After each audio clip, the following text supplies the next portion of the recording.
Go. Well, hello everybody on TikTok. My name is Rick Schwartz and I have the distinct pleasure of being a spokesperson and ambassador for San Diego Zoo Wildlife Alliance. And today is World Giraffe Day, one of the longest days of the year in the Northern Hemisphere. Also a good day to talk about one of the tallest living land mammals we currently have on this planet, and that's the giraffe, of course. So where are we right now? Well, right now we are in one of the largest habitats here at the San Diego Zoo Safari Park. It is north of the San Diego Zoo by about 45 minutes to 50 minutes, kind of on traffic, and it is a completely different experience. It is like being in Africa, just a little bit closer, of course. And these large habitats, you can see we have some Cape buffalo over here that are kind of snoozing in the afternoon sun. Further down there, we have some rhinos. There's our giraffe friends right now. But what we're going to start our little hour live off with, we are going to hang up some of the acacia branches that you see here. Now, we refer to these sometimes as browse because the activity of the animal going through and eating leaves off is browsing off of the branch.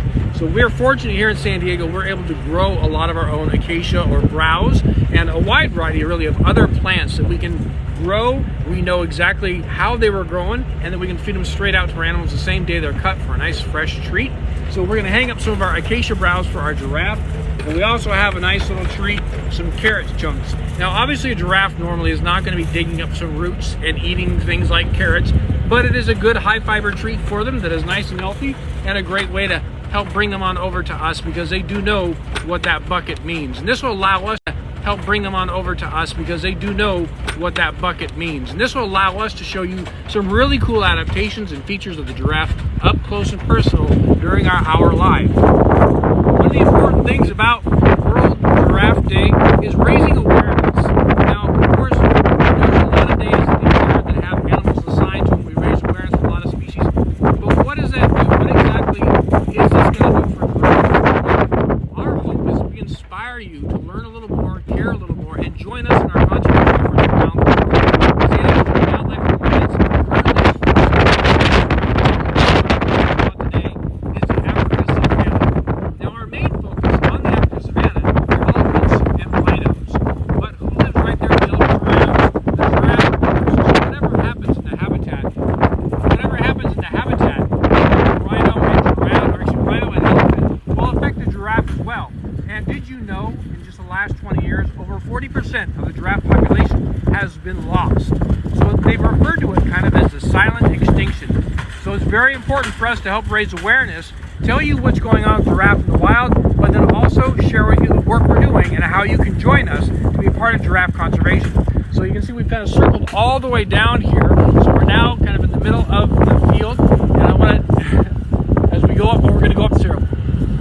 So that's one of the things we enjoy here in the back of the Wildlife Care Specialist truck is we get to go wherever we want because they have the treats. But I want to draw your attention, if you don't mind, Taylor, look behind us real quick. Over there you can see our caravan safari, and behind that our tram. So there are several different ways you can enjoy the safari park. In fact, in front of the caravan safari to the right, you see some of our, it's almost like we planned this. We have some of our other cart tours going by as well. There's a lot of ways you can come through here, but this trip right here, where you are with us, live here on TikTok, is a special treat because only the Wildlife Care Specialists get to be here. We're going to pan back over here, Taylor. You can see we have our Wildlife Care Specialists. They're going to start hanging up some of this acacia browse for us. And again, for those of you just joining us, browse is a fancy little term we use in the zoo world, in animal care world, because it refers to plants that are freshly cut for the animals to browse on. It's the behavior they would have in the wild as they go through the leaves of the tree or the plant they're eating. They would browse little leaves that they find to be the tastiest, basically, and then move on to another tree. So we refer sort of casually to these tree cuttings as browse. We are fortunate here in San Diego, we get to grow all of our own browse. Acacia just happens to be one of the favorite snacks of the giraffe. And as that one branch is coming down, you get an idea just how easily and well they strip off the leaves and the bark and everything else. And we have one of our giraffe friends joining us right now. Now, we'll let the Wildlife Care Specialists get their work done, but then we are going to have Asha join us and tell us more about the individual giraffes. Although I have a lot of giraffe facts and information, in my brain, I don't know all these individuals out here. Ooh, okay. So they'll be able to tell us more about the individual personalities, ages, and everything else. One thing you notice right away as the giraffe get closer to us and approach us is they really have these beautiful faces, very large eyes that give them the ability to see incredibly well. You've got supervisor, but you're fine. Yeah. You might notice too, if you see those eyes, you might notice the beautifully long eyelashes. They serve a very important purpose. In the savannas of Africa, the wind can kick up, a lot of debris and dust can be blown around, so those eyelashes of course protect the eyes. But you'll also notice as they're feeding, you're going to notice that unusually dark tongue. Their tongue is a dark color, and we all pretty much believe that dark pigment in there helps prevent them from getting sunburned. They spend a lot of time with their head up towards the sky, reaching and pulling those leaves out of the trees. If they had a pink tongue with no pigment, they run the risk possibly of a lot of sun exposure and therefore getting sunburned. If you get a close enough view as well, you might notice whiskers. They have a whole bunch of whiskers all around the front of their muzzle there. Top lip, bottom lip, chin, even up near the nostrils as well. That's going to be important. Although the tongue is really good about kind of searching through the branches to get the right leaves, those whiskers can also help sort of show them or tell them where they need to put their face. Keep in mind, although the acacia leaves we have here from the acacia plants we're using, they don't have thorns. But in Africa, the species of acacia that most giraffe will feed off has some degree of thorns, whether small or incredibly large. And so that tongue has to be able to kind of artfully move around those thorns to pull those leaves off the tree and minimize getting stuck with them. Nice close-up view right there for you. Well, Asha, since we've turned the vehicle off, we got our browse out, and you've got someone here who's joined us. Who is this that we have here? And everybody watching, this is Asha, one of our wildlife care specialists. Yes, my name is Asha. So here we're going to have the only male in the exhibit. His name is Mananasi. Mananasi is spelled like bananas, but instead of the B, put an M and then add an I. And if you look, put your head up. Put your head up, big boy. If you look right there at the chest, at the center of his chest, right where his neck is, there is a perfect circle there. So that perfect circle is going to be the indication that that's Mananasi, also his anatomy. Then what we're going to have is going to be Yamakani. So if you get a close-up on Yamakani's chest, if you have any baseball fans, if you look at her chest in the grout patterns, it's going to be the LA Dodgers insignia. So any Dodgers fans out there, oh, there, that's Mananasi's little muzzle there. So that's going to be the LA Dodgers insignia. Mananasi's going to be 5 years old. His birthday is in September. Yamakani actually just turned 6 years old. Her birthday, oh no, she's about to turn 6 years old. Her birthday is July 8th. Look at that giraffe tongue. So giraffe tongues are going to be on average 18 inches. And as Rick said, the coloration of their tongue is because of the sun protection, because obviously they're going to eat with their tongue. They're going to rely heavily on their tongue and their prehensile lips. So they need to have some type of sun protected there. Then right here to the back, we have our newest mom. So this is going to be Connie. She has a specialist nickname, Shafira, but Connie is her actual name. And if you look at the base of her cheeks right there, going up to her neck, it's going to be an Egyptian signal called the Ankh. Ankh means peace, and she has that in her grout marking. And then all the way to the right, she's more aloof. She has to assess the situation before she goes head first into anything. Her name is Siri.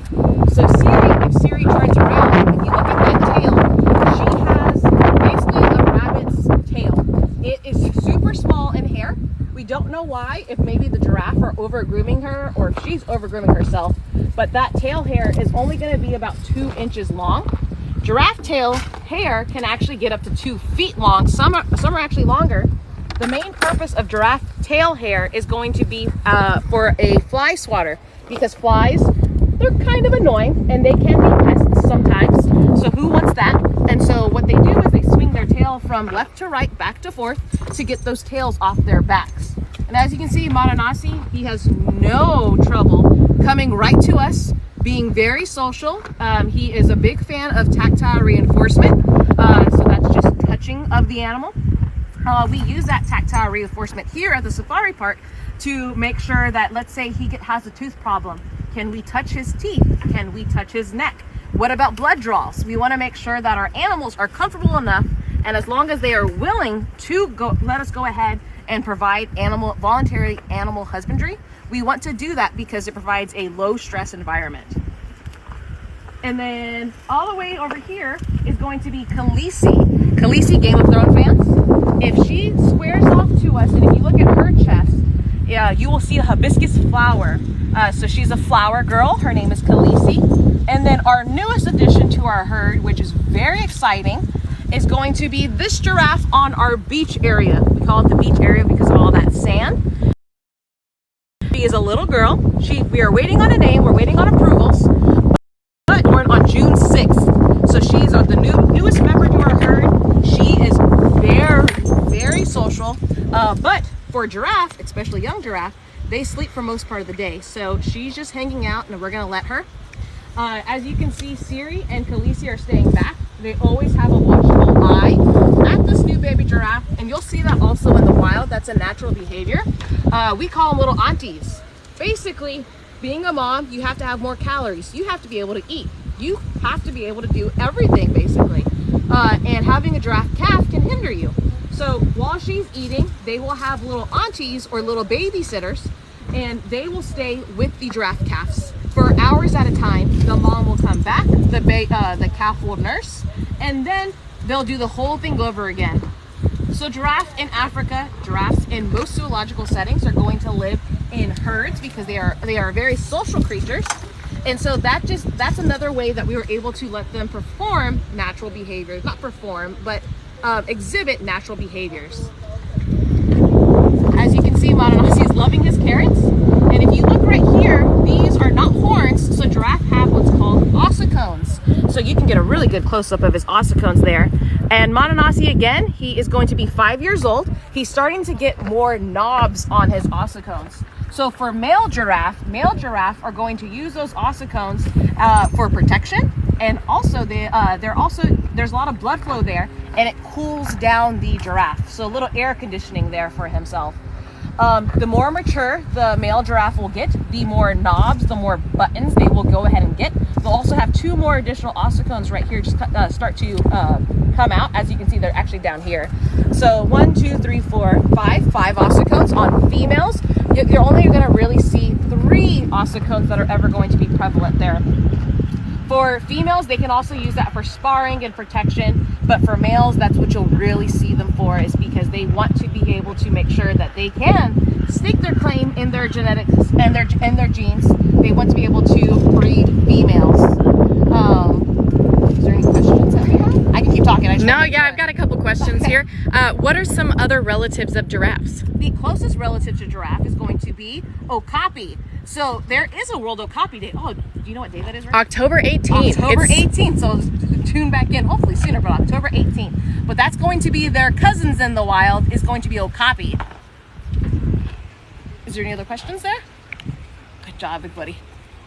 Giraffe's eyeball, as we can get a very good close-up of Madanasi here.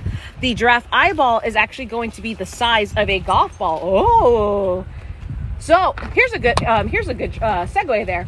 So giraffe out in Africa, they have the nickname as watchtowers. The reason for that is because they are the tallest land animal. They also have very, very good eyesight. So they live. You can kind of consider them as an umbrella species. So they live with the Kenyan impala. They can live with Grant's gazelles, Tommy gazelles, Cape buffalo. Whenever these herd animals see this giraffe run, what does all the other animals do? All the other herds that are around that giraffe, they will run also, because they are tall enough and they are able to see, and they're also a very good you buddy. They're also a very also I want to talk about that slobber there. So watchtowers, because of their eyesight and because of their size, and also they're just a very distinguishing feature. Out in Africa, their main diet is going to consist of thorny acacia, sometimes 75 pounds a day. That's a lot of leaves. But for thorny acacia, separating the thorns, this is thorny acacia, but separating the thorns from the leaves is hard. So sometimes most of the time, they're going to be swallowing those thorns. And thankfully, due to this adaptation of this very viscous, very sticky saliva, it's actually going to coat the thorns. So think of it as if you eat cereal, a bowl of cereal, and you have nails in that cereal. if you swallow those nails, you're going to puncture very, very important organs. So if they cut those thorns in that viscous slobbery slobber there, they're going to protect their internal organs, and they will actually go ahead and defecate it out. And so that is going to be a nice natural adaptation that they're going to have for their diets. And again, they are going to eat up to 75 pounds a day, which is an insane amount. Here at the San Diego Zoo Safari Park, we're going to feed our giraffe herd a variety of acacia browse. It's going to be an alfalfa-based pellet. It's called wild herbivore. Sometimes they like the extra sweet stuff, sometimes they don't. It just depends on the weather here in San Diego or Escondido. In the hot summer months, they usually don't want that much sweeter stuff. And we're also going to feed them alfalfa hay. Some good treats or good reinforcers that we use for our giraffe here are going to be carrots, sweet potatoes, apples, sometimes some biscuits, some good starchy biscuits there. But what we don't feed them, which obviously we have a multi-species habitat here, the giraffe are going to share this habitat with 15 other species, is Bermuda hay, which we also use as seats. So our southern white rhinos love this Bermuda hay. We do not particularly feed these feeders, hay to the giraffe, but they will bend down, get on all fours, they'll splay their legs, and they will put that neck all the way down to get to it, because it's kind of like the forbidden fruit. And they'll also eat the other high copper pellets that we feed our herds out here. They're like, oh no, I'm pretty big, I can do whatever I want, I'm gonna eat this. Can I interrupt real quick? Yes. You had said they eat about 75 pounds of acacia in a day. Yes. Just quickly, in the few minutes that you were talking about all the things you were talking about, this was a full branch of leaves moments ago, and she stripped us down to just a few leaves in a matter of minutes. Yes. So clearly it's not difficult for them to eat 75 pounds, but you can imagine how many leaves it would take to weigh in at 75 pounds, but then you look at how much was stripped out in just a matter of minutes. They can actually consume quite a bit in one sitting. Yes. Very much so. And talking about 75 pounds a day, talking about water. So for giraffe, here in zoological settings where it's very easy because we want to make sure we're the bed and breakfast for them, for per 1 day, giraffe can actually drink up to 10 gallons a day. About out in the wild, and also here in zoological settings, we want to make sure they can exhibit natural behaviors. So we have this nice stream bed where you can see our southern white rhinos are going to be wallowing soon. We also have this other stream, and it goes down all across the exhibit. For them to display those natural behaviors, they're going to once again splay all of their legs, bend that neck down, and it's very vulnerable. So this big, tall animal is completely vulnerable. They can't see behind them. They don't have markings on the back of their head to make it look like eyes. Everyone's gonna know, oh no, a crocodile, a lion, I could probably get this animal. So what they do is, since they live in herds, they're going to have a guard giraffe. So a few at a time will go ahead and drink from that stream. In herds, they're going to have a guard giraffe. So a few at a time will go ahead and drink from that stream, from that river there. And then there'll be like 2 or 3 in the back, and they'll be watching for predators. And so that's something that's also going to be a natural adaptation there. Even though we provide giraffe drinkers for our giraffe here at the San Diego Zoo Safari Park, we can still see them drinking as they would in the wild, which is very, very cool because we want to exhibit as much natural behaviors as possible there. For those just joining us, can you tell them how long the tongue is of a giraffe? Yes, on average, giraffe tongues are going to go ahead and reach 18 inches in length. So that's going to be the average there. So 1.5 feet. The giraffe tongue is going to be that coloration there for sun protective, basically. And also, as you can see, I don't know if you can get a close-up, it might be a little hard, kind of like a cat's tongue. All of those, what's the word I'm looking for? It's very rough to the touch, and that's going to help them stick to those leaves so they can rip those leaves off of those different types of trees. And their favorite tree to go ahead, or the most likely tree that they will go ahead and eat in Africa, is going to be thorny acacia. Hey, Asha, while we're talking about the anatomy and length of the tongue, one question I know we get a lot is how many vertebrae are in the neck of the giraffe? Yes. So how many? Most people are kind of surprised, right? Yes, very surprised. So in humans, we're going to relate this back to humans. In humans, we have 7 vertebrae. The vertebrae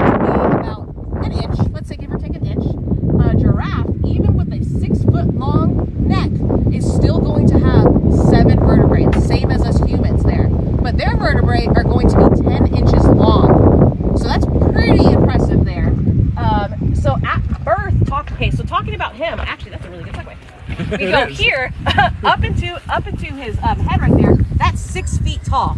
6 feet tall. That giraffe calf, whenever she was born, is 6 feet tall. So that's 18 feet. The longest recorded giraffe ever, I believe, is 22 feet. You look at these female over here, the female giraffes, on average, 14 feet, 1,500 pounds. And then, for male giraffe, 3,000 pounds. And yeah, so 1,500 pounds, about 14 feet.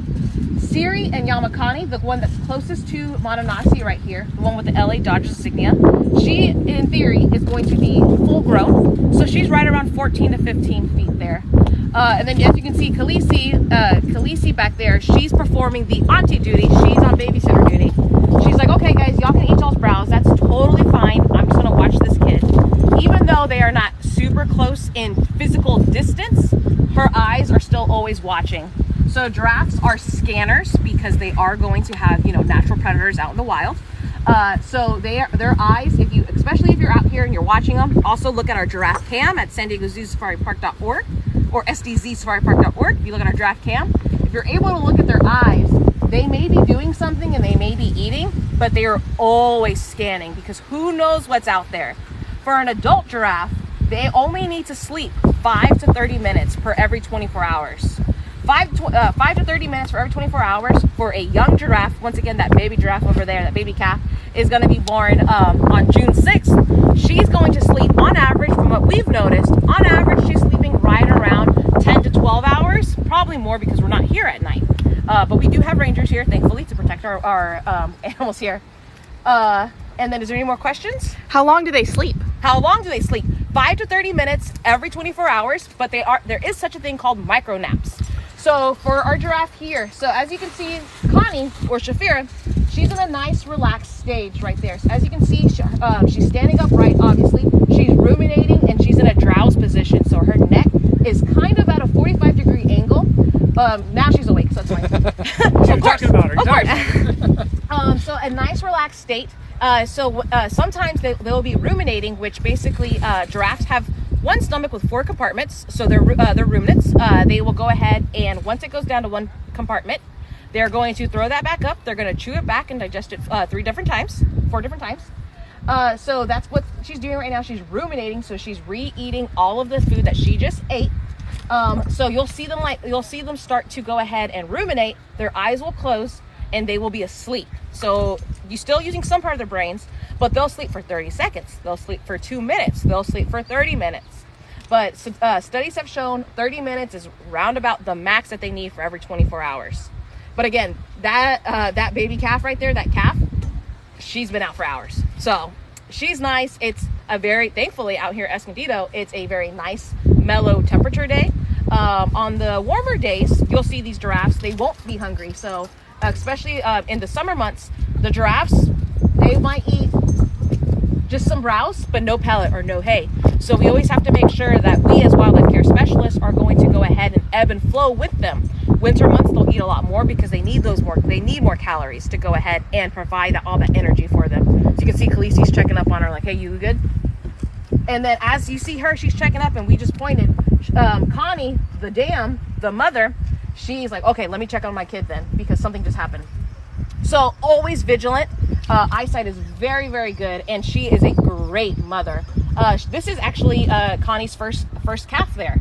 And especially for first-time dams, we call them dams, D-A-M. For first-time dams, we always want to make sure that we give a little bit more attention to the newborn watch. We want to make sure that those maternal instincts are there. Is the calf nursing? Is the dam actually letting the calf nurse? Because sometimes, this is shown in the wild, this is shown here, shown all over the place.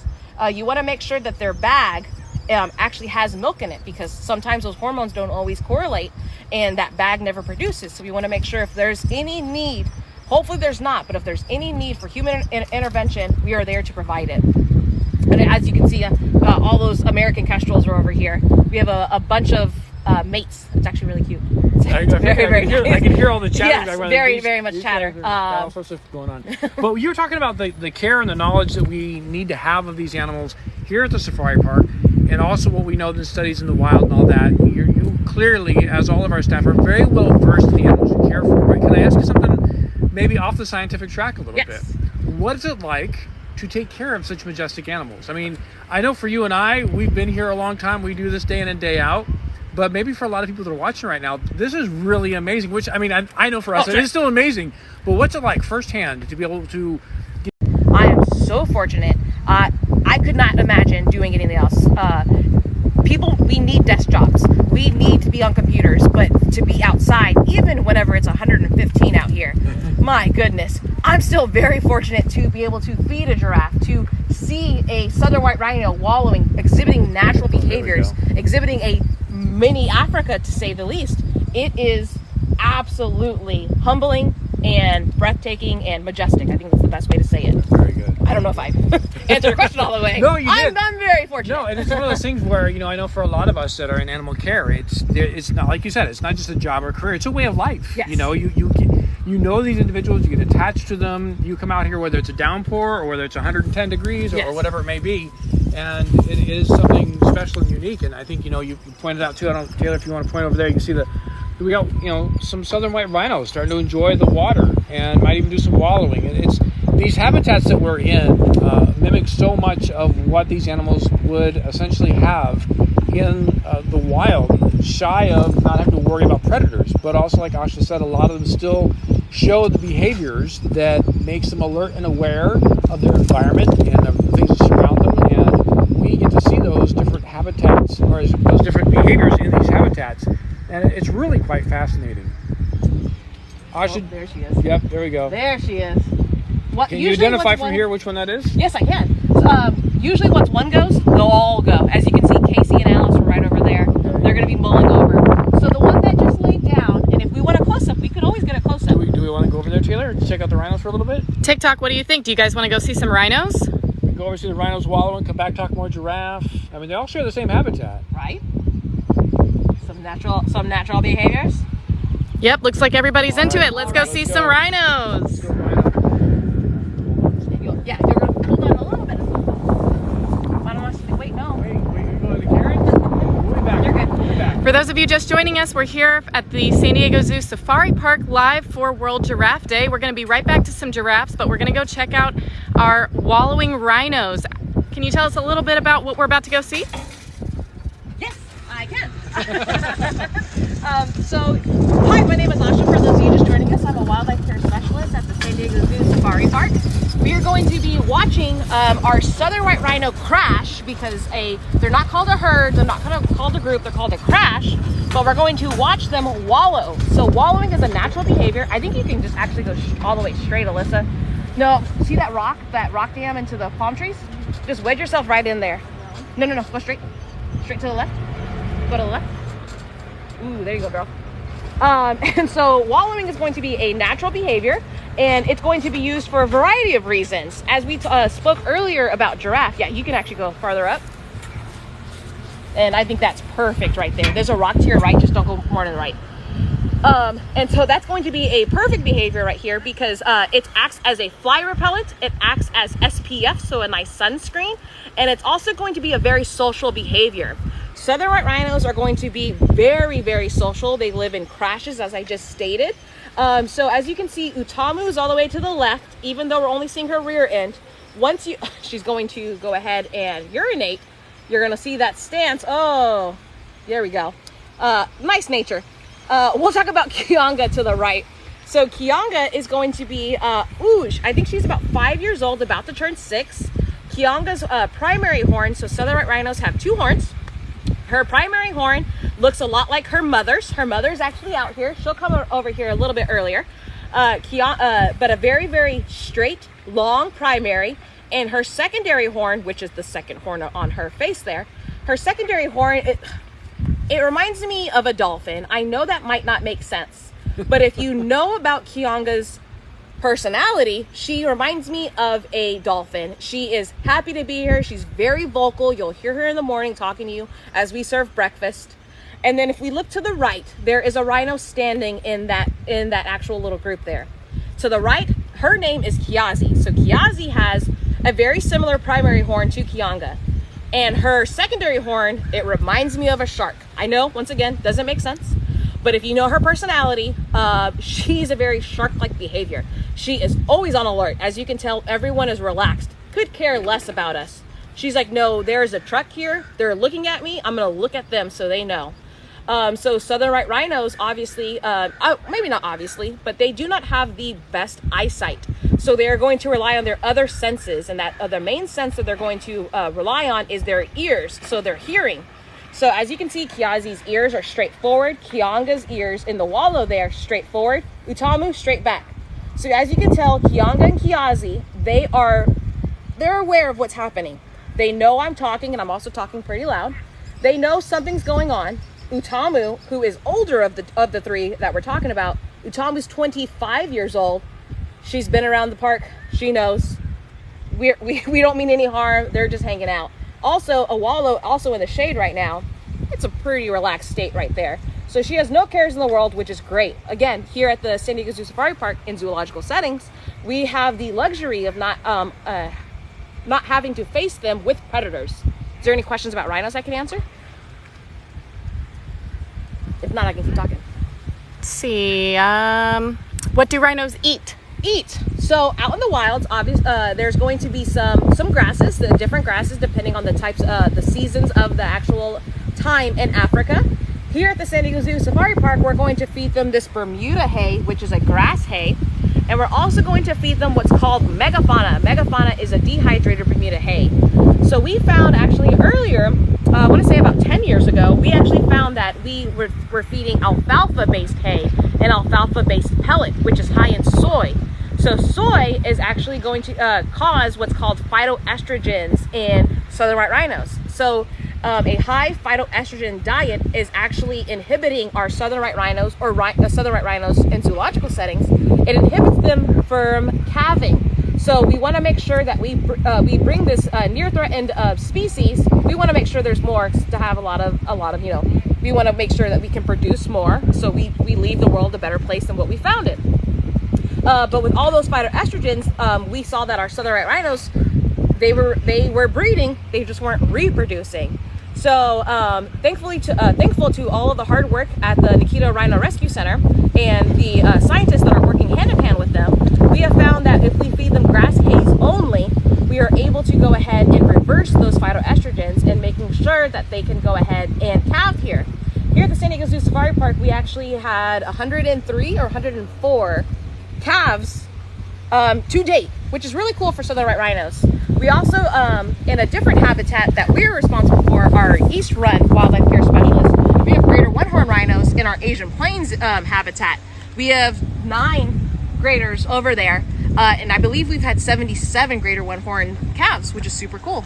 We got a couple people asking how long rhinos live. How long rhinos live? On average, we're gonna out in Africa, it's going to be right around 20 years, give or take a couple of years. You might be able to see some 30-year-old rhinos, but 20 years is going to be the good lifespan here. Here in zoological settings, because under human care, they have 24-hour assistance, whatever they need. If they get a boogie that needs to get out, we, us wildlife care specialists, are going to make sure they have the best life possible. We can see them into their 30s, if not 40s. There's been some reports of 50s, but we can thankfully extend their life here in zoological settings. I think Yamakani wants to remind us that we should be talking about giraffes today because it's World Giraffe Day. She snuck up over here. That's a really good close-up of that LA insignia. Yeah, there you can see it too, yeah. So if you look at the white part there, you see the LA on her. Dodgers, go Dodgers. Or Padres. Controversial opinion. I know, look at right that. Here at the safari park. Hey, we do want to remind you guys though that it is World Giraffe Day and it's an important day. We partner with conservation organizations around the world, and we do a lot of our own conservation work as well. Like Asha was talking about with the rhinos. We focus on the Africa Savannah Hub as a place to focus our attention on the needs of the elephants and rhinos in the wild. But giraffe will benefit from that as well. And any giraffe conservation that's occurring, you guys share. Oh my gosh, it's almost got giraffe slobber on the eyeball. But any work that we do for conservation of one species will inevitably help all of them that share that habitat. And it's very important. And the reason being is we've seen a lot of loss of habitat and individual species across the world. So our work that we do, I really want to encourage you to go to sdzwa.org, our website. You can, of course, plan your trip to the safari park or zoo there, but you also find out about all the conservation work we're doing and how you can get involved. And that's really what's important about days like World Giraffe Day, is reminding people you can do something. Sometimes we feel helpless when we live in a different country than where the damage is happening in the wild. But that's why it's important to work with partners. You know, when we talk about saving species and saving wildlife, we aren't just talking about saving the animal. We work with communities and people. Without working together with other people, none of this would be successful. It's not just about coming in and saying, don't harm these animals anymore or save this habitat. It's about working with the local communities, understanding what they know. They know more about those habitats and those animals than we ever will. And we apply our science with their knowledge, what we learn from animals and our habitats here at the Safari Park or the San Diego Zoo, and then work with those communities and what they know. Just got tickled, sorry. Here, go above the shoulder, not my armpit, that tickled. She's a nursing mama. Right, yes. So we have Yamakani. Who's behind me? Who's tickling? We have Connie, the newest mom. Okay, Connie, the mom. Okay. So what I also want to stress right now, although you see us right here with these animals so up close and so personal, we can do this because we have specific boundaries with them. They know the rules. We know the rules. We've been working with them their entire lives. If this was out in the wild and I was this close to a wild animal, I'd be in serious danger. But I want to stress to you, although you see us up close and personal like this, we want you to know you have to respect wildlife. Whether you're going to the zoo or the safari park, or you're out hiking or camping in your own backyard, when you see wildlife, give them their proper space and give them their respect. The reason we can feed these animals like we're feeding them is because they're under our care. They trust us, we trust them, and we know each other well enough to know that this is okay. But again, only because of all the work that's gone in to working with them over these years. Connie wants it, or her carrots are fast. See, we talked earlier about their tongues and how long the tongue is. You want to show us, Emma, Connie? Connie's got it going on there. They have an 18-inch long tongue. It's dark in coloration, lots of slobber to protect from thorns and other things that they're eating. We talked about the vertebrae, which they have 7 just like you and I do, except for ours are about an inch to an inch and a quarter in size. Theirs are about 10 inches in length each. We didn't talk about their heart, though. We did not talk about their heart. It's pretty impressive. You got to think about the blood pressure it takes to pump blood all the way to the top of it on some of these animals, upwards of 14 to 16 feet to get blood to the brain. So how big is their heart? How big is their heart? So their heart can be compared in size to a 2 to 3 year old child. Wow. A 2 to 3 year old child, right around 24 to 32 pounds is going to be the average size of a giraffe. Oh, back it down. Look, they're fine. Sorry. I just ruined it for everybody. I'll pick up that bucket there. You want to take over? Sure. So, like she was saying, the heart can be very large, about 2 feet in size, about 25 pounds. And what's really interesting too is the way it's shaped. Oh, you're out too? Okay. That's a really good shot. Ooh, look at all the rhinos. They're like, what did Rick just do?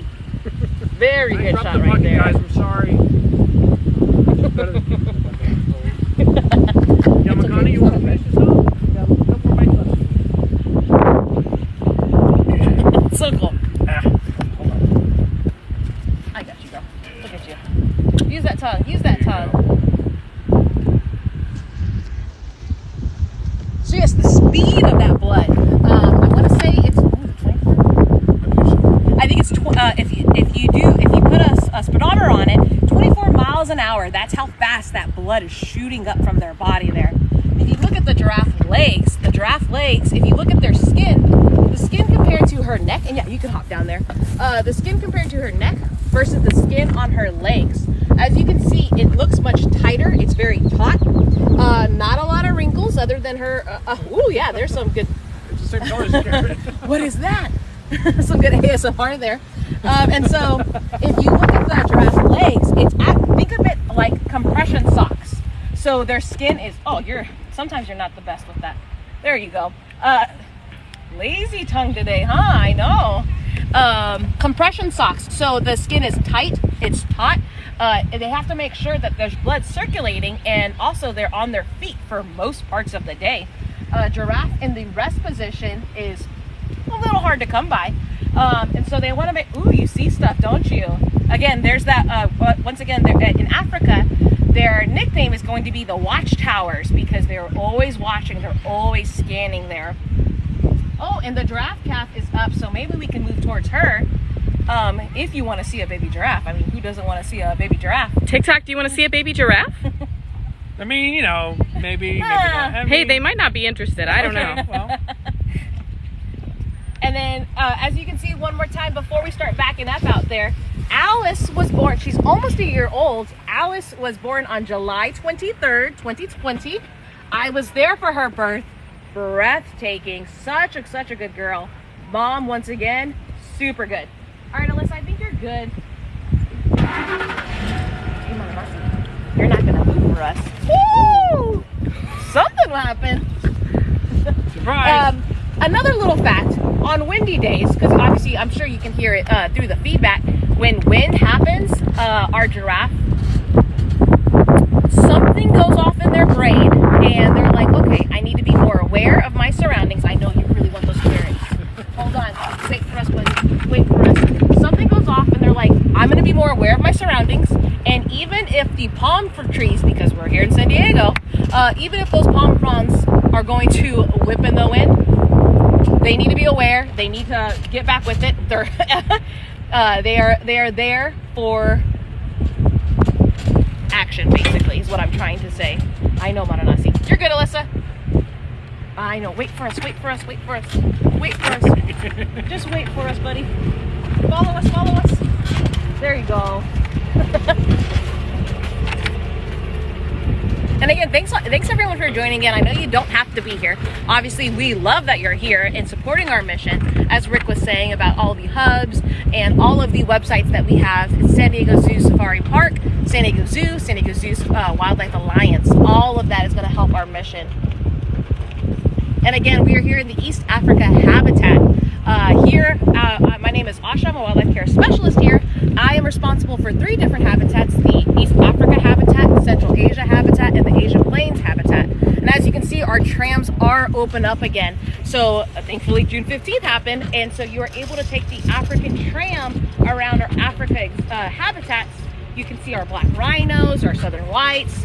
Really just depends on where the animals are. I think that's perfect, Alyssa. And as you can see, her little aunties. That's Siri again. And then here's this baby giraffe. She is a female. She was born on June 6th. And man, is she one for looks right there. Yes, we are surrounded by giraffe today. And as you can see, that's a nice little stretch from her, from that little baby giraffe there. She's been resting for hours today. It's been a little warmer. So this is her first time standing in a couple hours. Hopefully, as long as her mother, Connie, is comfortable enough, we might even see a nursing bout. Nursing bouts for social she's being. Nursing bouts for giraffe can last anywhere from 10 seconds up to 4 minutes on average.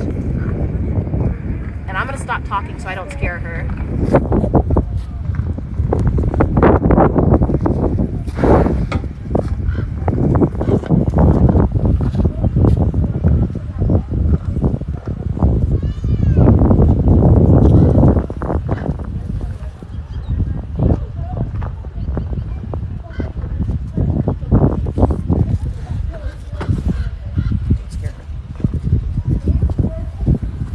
We have actually, us wildlife care specialists have seen this more and more. As her confidence is growing, she'll come out and check out our specialist truck. Thankfully, she'll check it out as long as we are quiet and calm and nothing sudden happens. She's fine here. And obviously that's all has to do with her confidence. But if she doesn't trust us, or if she hears something from mom, so talking about what does the giraffe say?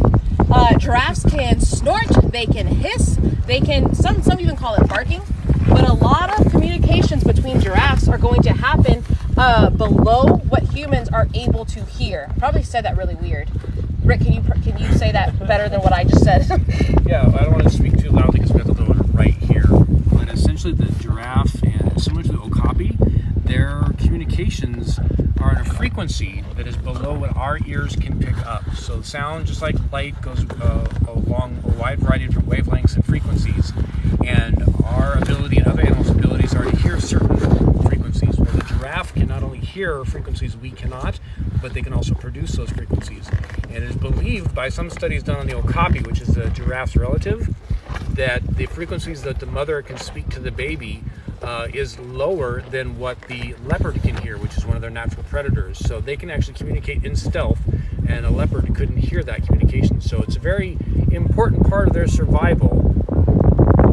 And this is a real special treat. I want to make sure everyone here on TikTok knows we're here at the San Diego Zoo Safari Park right now. Asha has been generous enough, and her driver Alyssa, to bring us all our way around to show us the giraffe they take care of during a World Giraffe Day. And this is an incredibly special treat to have this youngster up here so close. Asha, how old is this one again? She was born on June 6th. June so 6th. Right so around a couple 2 weeks. Yeah, Yes. just about 2 weeks old. So when born, it's hard to tell here on the screen of your phone, but they're about 6 feet tall. They drop 6 feet from mom's birth canal to the ground. That bounce on the ground kind of helps to get everything started for breathing and all that, gives their body a little jolt awake. And then shortly thereafter, they're already trying to stand and get up on their feet. Giraffe are one of those species that they need to get up and get moving with the herd as soon as possible, because you never know what predators might be around. Of course, here at the Safari Park, they don't have to worry about that, but it's their instinct still to get up and get moving. So at 2 weeks old, although she's napping more than the adults would, she's still active and walking around and hanging out with her parent, or with her mother, and with her aunties who help babysit in this location of the Safari Park. You can see Asha right now is surrounded by giraffe, enjoying some carrot chunks. It's not a normal part of what they would eat in the wild, but it is a nice high fiber, yummy treat for them that brings them around here, not only to allow us to show you folks up close and personal these magnificent animals, but also when it comes to health checks. As a wildlife care specialist, you really need to know your animals very, very well. Animals won't tell us when something's wrong. So being able to get up close and personal like this, to get eyes on them, to be able to maybe touch or look at certain parts of their bodies, allows us to assess their wellness and how they are doing. And part of that assessment then too is understanding the individuals, looking at the behaviors and things like that. And it's really an incredible part of the day is spending time with your animals. And I mentioned it earlier, and I want to mention it again. Although Asha's able to do this with the giraffe, it's because of the time she's put into understanding them and working with them. This by no means is behavior we would expect to do in the wild. If you were in the wild, you wouldn't. Sorry, I'm laughing. The baby's behind us snorting. It's very cute. Interrupted by cuteness. Oh, jeez. Oh my goodness, you are too adorable, little one. This little one does not have a name yet. She's new enough that she hasn't been named yet. There's something tickling her nose. But you can see too, the little ones, when they are born, they're pretty much like a miniature adult. I mean, they obviously have a lot of growing to do, but everything's there. The big eyes, her eyesight, the long legs, the ability to move quickly to avoid predation if possible. Adult giraffes can run. It's hard to tell because they're so tall. The perspective is kind of skewed when you see them running. It seems like slow motion almost, but they can reach 35 miles an hour pretty quickly. You can see down there the little baby hooves look just like mom's hooves right next to her, but they're of course much bigger. But those hooves allow them to move quickly on the soil or any sort of land that they may be going across in the savannah, whether it's grasses or just dry dirt. And all the adaptations that the giraffe has is to survive well in Africa. They do, watch out, flying twig. Our male just picked up what was left of an acacia branch, scared off one of the other giraffes. He's pretty good at that. If you want to join us, though, I really hope that being up close and personal like this is inspiring you to want to learn more about giraffe. I encourage you to go to sdzwa.org, that's San Diego Zoo Wildlife Alliance.org. We have a special page up today for Giraffe Awareness Day that has all sorts of links and information about the conservation work about giraffes, what's going on, how you can participate, what you can do to join us in our conservation efforts. The work we do as a nonprofit organization, we cannot do it alone. We have a lot of knowledge and know-how and ability, but it's all this work we've done over the 100 years of the San Diego Zoo being around has been because of the greatness of the community that supports our efforts and the love for animals. So I encourage you again to go to our website, sdzwa.org, and learn more about our partnerships that we have around the world. Specifically in Africa, we're partnered with the Northern Rangelands Trust. In Kenya, we're partnered with the Giraffe Conservation Fund as well. They do amazing work right there in Africa with the animals and the people. You can learn more about them too on our website and the work that we do. And here at the Safari Park, our goal is, of course, to create a safe population. We work with other zoos around the world to make sure that the giraffes can stay safe in our populations we have in the zoo environment. So if for some reason we ever need a population to replenish that in the wild, it's available. And we were talking earlier about our rhinos too. We do incredible work with rhinos in our conservation hub of the savannas of Africa, as well as elephants. All these species are connected. Often we're asked what would happen if the giraffe went extinct or the rhino went extinct. Well, they have a very important part in the environment that they live in. Everything is connected as far as what they eat, what gets pooped out, and who survives off of all of these different steps. Their hooves churning up the soil, whatever it may be. Their movement through the plains of Africa as they browse on different food and consume different food impacts the trees a certain way, which allows the trees to grow a certain way, which benefits all the other animals that rely on that. It's all interconnected, and should we see a loss of one particular species, the giraffe, the rhino, the elephant, we would see a major impact on that habitat and the surrounding animals. And here's the fun part, we're all connected to it as well. When we talk about habitats and saving animals, we're also talking about fresh water, clean air, and balanced habitats for ourselves as well. We rely on all these natural resources so we can enjoy our time on this planet, and it's important that we participate in taking care of those natural resources, including those habitats and those animals.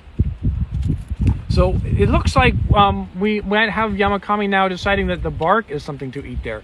Can you see how well and how dexterous? Oh, now she's gonna be shy. Sorry, I didn't mean to point out your bark eating Yamakani. But she was ever so carefully stripping off that bark. And she's obviously not starving. This is something that is not the best part of the plant. The best part was the leaves, but they've stripped all the leaves off already. So now they're gonna start working on the bark. And if you were with us from the very beginning, when we pulled up, you can kind of see the barren tree in the far off distance behind Yamakami. We hung a bunch of browse or acacia branches, and we call it browse because it's the behavior the animal does. They browse through the trees to eat the leaves. We hung a lot of that up there. They've stripped all the leaves off and they left it alone. But by tomorrow, when we come back around to reload that with fresh acacia for them, you'll see it'll be all white. All the brown bark will be stripped off, just like she's doing right now. Ever so carefully with that prehensile tongue and those lips, stripping that off and enjoying that meal or that part of the meal as well. Don't bite me. We have about 7 minutes left of our live here on TikTok. I want to thank you guys so much for joining us. Again, we're coming to you live from the San Diego Zoo Safari Park. We're part of the San Diego Zoo Wildlife Alliance. It's a sister facility to the San Diego Zoo down in downtown San Diego. The Safari Park is further to the north in an area known as the San Pasqual Valley, which is near Escondido. I would encourage you to go to our website and learn more about both of our facilities and the conservation work we do. Whether you want to plan a trip to come out and visit us or you want to just get involved with conservation, both of those locations, that website, sdzwa.org, is a great place to go. We also have a lot of fun here on TikTok. Join us on TikTok if you haven't already decided to follow us. Please do. We love sharing our passion for animals. We use TikTok to do it in a fun and exciting way. You can join us on Instagram as well, Twitter, Facebook, any of those locations. We try to get our conservation message out there as much as possible. Share our love and passion of our animals from all over the world. Today, of course, we're highlighting giraffes. It's the longest day of the year here in the Northern Hemisphere, and so it's been sort of christened a day to celebrate the giraffe, the tallest living land mammal we have right now. And Yamakani is kind of showing us up close and personal how easily she can just peel that bark off. Now, she doesn't have teeth on top. You might see as she's peeling that bark, you can see the bottom teeth. They have a very hard palate up top. They have that long prehensile tongue, and those teeth then she's using to kind of get that edge started and pull that bark off there. Very interesting how, and then they have a big space from the front of the mouth to the back of the mouth where there's no teeth, and they have some grinding molars in the back. Being strict herbivores, they really have to grind down a lot of high fiber food, like this bark that she's enjoying right now, and they're going to bring that down into their four-chambered stomach, and so it's going to ruminate, it's going to come back up, get chewed on some more, go back down to another chamber of the stomach, and make its process that way. If you've never had the opportunity to see giraffe up close and personal, I hope you've enjoyed our live today and the opportunity to see them up close, learn more about them, have your questions answered. We love sharing about our animals, and honestly, I think I'm just going to spend the next few minutes letting you enjoy watching Yamakani enjoy her bark.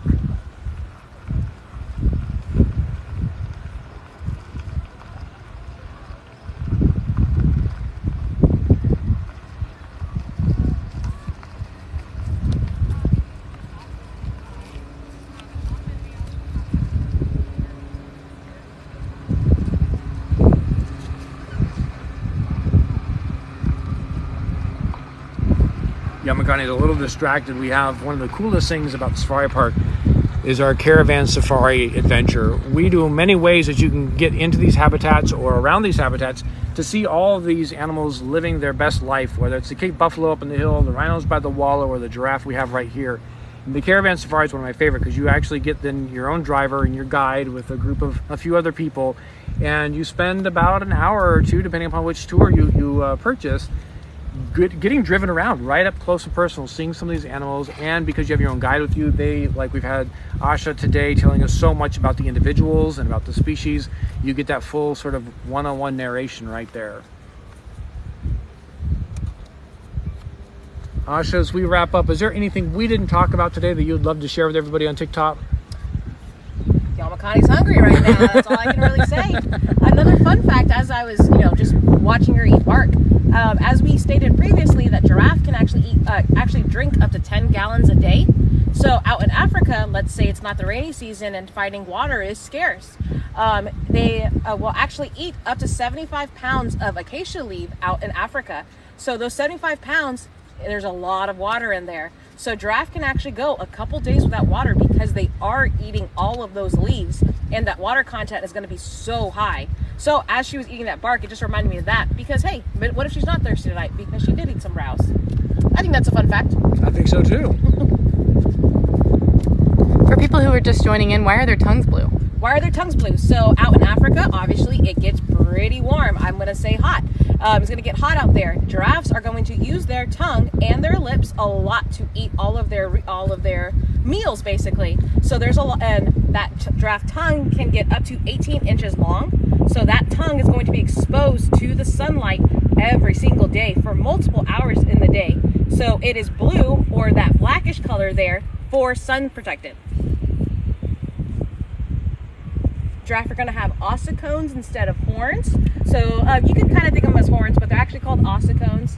On females, 3 ossicones are going to be very, very prevalent. On males, there will be 2 more in the back.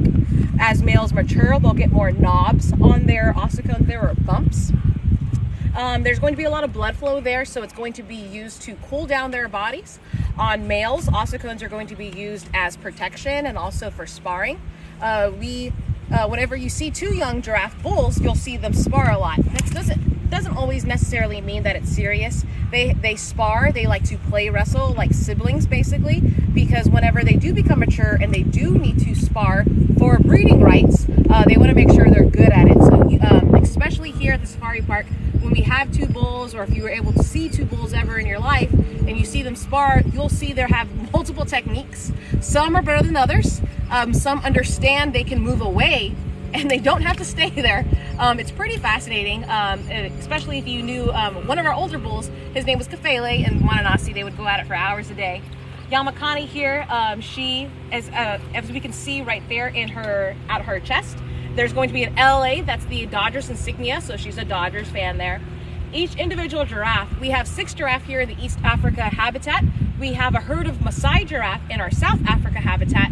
Each individual giraffe, their coats, their grout patterns, is going to be individual to themselves. It's kind of like our fingerprints. So no one fingerprint is the same. No one giraffe grout pattern is the same. And so that's also how we can tell them apart. I know if you ever do come out here to San Diego Zoo Safari Park, or if you come out to any zoological setting that have a giraffe herd, they're all going to look like orange animals, and you're not going to know what's one from the other. Wildlife care specialist, or if you're a regular visitor, just stare at them. Sometimes it takes us hours, especially for a newborn giraffe, a newborn calf. We'll stare at them for days and weeks, just trying to find something. We have a male that has a perfect circle on the base of his neck. We have a female that has a hibiscus flower on her chest. We have another female that is just more burnt orange than the rest of them. They're all different, they're all individuals, especially like our rhinos, but it's Giraffe Day, so we're talking about World Giraffe Days. Fun facts, each are individuals. They all have their different personalities. They are animals, but there is so much more to giraffe than you would just think about. That's why they're a lot of people's favorite animals. They're amazing, amazing animals. All right, everybody. Well, that's our hour. You joined us for our live here for 1 hour on TikTok. I can't thank you enough. My name is Rick Schwartz. We've had Asha with us, our wildlife care specialist. Guys. We had a wide variety of giraffes and rhinos joining us as well in this hour. I hope you all enjoyed it. And I want to encourage you again, our whole goal today of World Giraffe Day is to get you to fall in love with the giraffe, want to be a part of the work we do around the world for conservation. We can't save animals without the efforts of people. And so I'm hoping that you're inspired enough to go to our website, sdzwa.org. Check out the page for World Giraffe Day. Tons of great information, a lot of which we covered right here. But if you came in late or had to leave and come back, whatever, you'll find all that information right there. So again, thank you all for joining us. Have a wonderful day, and I hope to see you out here at the San Diego Zoo Safari Park this summer. Have a good one, everybody. Bye.